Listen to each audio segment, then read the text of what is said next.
Lyonnaise des eaux, acteur au quotidien de la préservation de la Garonne.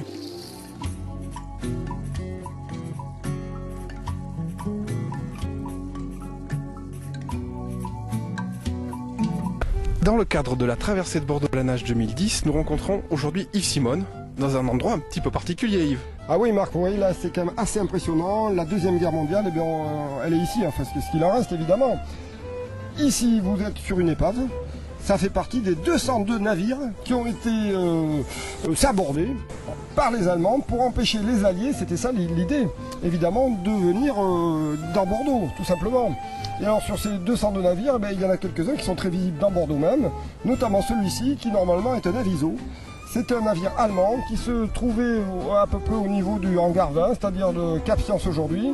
Et ce sont les Français, si vous voulez, qui l'ont tiré jusqu'ici parce qu'il avait été sabordé pour pas qu'il bloque le port de Bordeaux. C'était un mouilleur de mine, 60 cm de long. Bon, regardez ça, c'est quand même assez impressionnant. Hein. Il est encore dans un état assez incroyable. Alors peut-être que Yves, on pourrait aller voir d'autres navires, puisqu'il n'y a pas que celui-là qui est à cet endroit-là du fleuve. Alors Yves, nous sommes sur un endroit très particulier encore une fois. Sur quel bateau sommes-nous? Alors là, ce serait le Saint-Pierre, Marc. Et alors ce bateau, à dire vrai, on ne sait pas trop ce que c'était, mais visiblement c'était plutôt un navire commercial, peut-être un petit cargo ou comme ça, parce qu'il n'y a rien de militaire sur lui. Très bien, mais encore un bateau. Au suivant. Alors Yves, que faites-vous sur ce pont en bois? Eh bien, j'observe voilà, les désastres de la guerre, on va dire. Hein. C'est normalement l'épave du Frisia, qui était un navire à aube. Alors il pouvait transporter des passagers, on peut l'imaginer.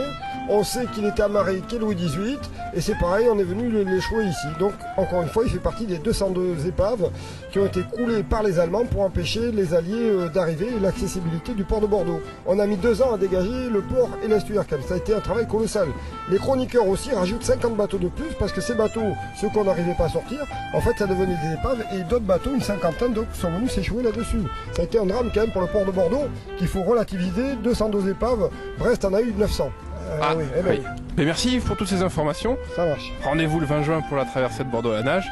Je crois que vous serez dans l'eau. Eh bien oui. Vous passerez évidemment bien au large de ces épaves. Ben oui, pour la 3e fois là. Les filles elles aiment ça quand elles me voient nager, mes muscles puissants et tout, ça leur plaît. Bon, enfin c'est un autre sujet ça. À bientôt Yves, merci.